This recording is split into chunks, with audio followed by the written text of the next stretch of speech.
Muy buenas noches, continuamos con lectura personal. Em, Antes de comenzar a leer, subrayo enormemente.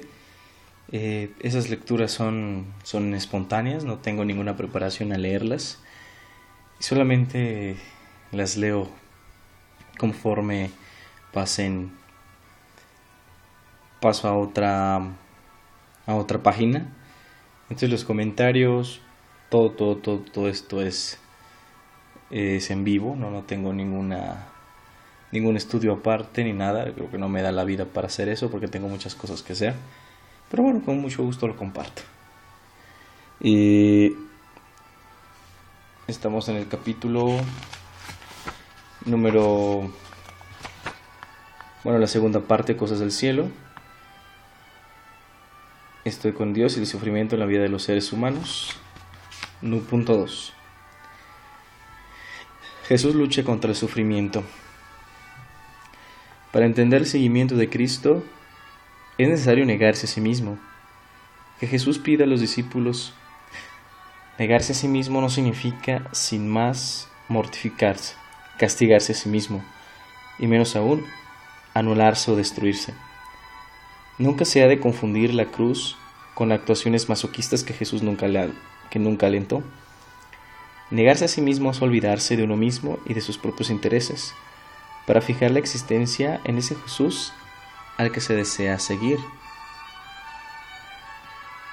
La mortificación ha de tener, sin duda, un lugar importante en la vida de quien sigue a Jesús, pero no cualquier mortificación, sino aquella que va liberando a la persona de su egocentrismo, su comodidad o su cobardía, para seguir más fielmente a Cristo.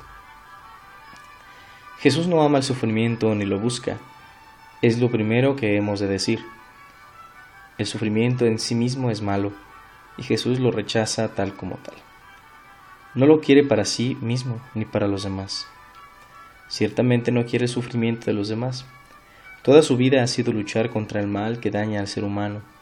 Los evangelios lo presentan combatiendo el sufrimiento que se esconde en la enfermedad, el pecado, la soledad, la desesperanza o la muerte.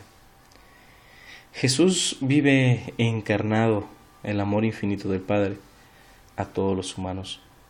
No permanece insensible al sufrimiento de las gentes, pero Jesús no se limita a compadecerse y sufrir por el sufrimiento de los demás. Lucha contra la posesión diabólica, símbolo de las esclavitudes y opresiones que destruyen al ser humano. Sana la enfermedad, expresión de la debilidad y el sufrimiento de la criatura humana. Libera del pecado, la injusticia y la opresión, que son raíz de tantos sufrimientos. Jesús no busca, pues, el sufrimiento para nadie. Lo que hace Jesús es esforzarse en suprimirlo, pero tampoco lo ama y lo busca para sí. Al contrario, cuando después de luchar toda su vida contra el sufrimiento que destruye a los demás, él mismo se encuentra con la cruz y reacciona con angustia y espanto. Me muero de tristeza. De las citas Marcos y Mateo. Los términos empleados por Marcos y Mateo indican terror, sorpresa, ansiedad. Me muero de tristeza. Lucas expresa lo mismo recurriendo al sudor de sangre. Lo que atrae a Jesús no es la muerte, sino la vida. Lo que quiere es vivir, no sufrir. Padre, si es posible que se aleje de mí este trago, de Mateo. Queda pues claro que lo que Jesús busca siempre es el bien y la dicha del ser humano. Por eso lucha contra toda clase de sufrimientos, los generados por el mismo hombre y los que sobrevienen de manera inevitable. Esto es lo primero, la actitud primera de Cristo y del cristiano. ¿Por qué entonces acepta Jesús la cruz? ¿Por qué termina asumiendo el sufrimiento y aceptando su crucifixión? ¿Por qué todo aquel que le siga ha de cargar con la cruz? Punto número 3. Jesús asume la cruz. Jesús no busca el sufrimiento, pero asume su propia crucifixión. La cruz que Jesús acepta no es cualquier sufrimiento, es la aflicción y el rechazo que aparecen en sus vidas, como consecuencia del servicio a los que sufren injustamente. A Jesús lo han matado. El Mesías ha sido ajusticiado después de un proceso llevado a cabo por las fuerzas religiosas y civiles más poderosas de aquella sociedad. Todo esto nos obliga a recordar que llevar la cruz en pos de Jesús no significa introducir en nuestra vida determinados sacrificios o renuncias, lo cual puede ser absolutamente necesario dentro de una ascesis cristiana. No se trata tampoco de aceptar con paciencia los sufrimientos, males y desgracias de la vida, algo que el cristiano ha de vivir desde una confianza total en el Padre. Llevar la cruz es, antes que nada, asumirse el sufrimiento propio del discípulo que sigue a Jesús, sabiendo que no puede estar por encima de su Maestro y que ha de compartir su destino doloroso. Aceptar la cruz de Cristo es seguirle con una disponibilidad sin límite para tomar parte de la inseguridad, riesgo y difamación de su Maestro. Algo por tanto muy diferente de una mortificación elegida por nosotros mismos que puede alimentar sutilmente nuestra propia satisfacción y seguridad. Desde esta perspectiva, es necesario recuperar el sentido genuino de la cruz cristiana por caminos propios del seguimiento. Preferir sufrir injustamente antes que colaborar en alguna injusticia, solidarizarnos de manera concreta con los últimos de la sociedad, aun a costa de sufrir la crítica y los ataques de aquellos a quienes nos interesa escuchar la verdad del reino de Dios. Aceptar las consecuencias de una actuación libre en defensa de los derechos de las personas, sufrir la inseguridad y los riesgos de un comportamiento honesto y consecuente con el Evangelio. Hasta aquí el día y las lecturas de hoy. Ya estaré leyendo los otros aspectos. Bueno, reflexionando un poquito lo que dice el texto, me parece un poco atinado lo que menciona Chacho Dorré López con este texto de Jesús, ¿no? Que asume la crucifixión, más no el sufrimiento.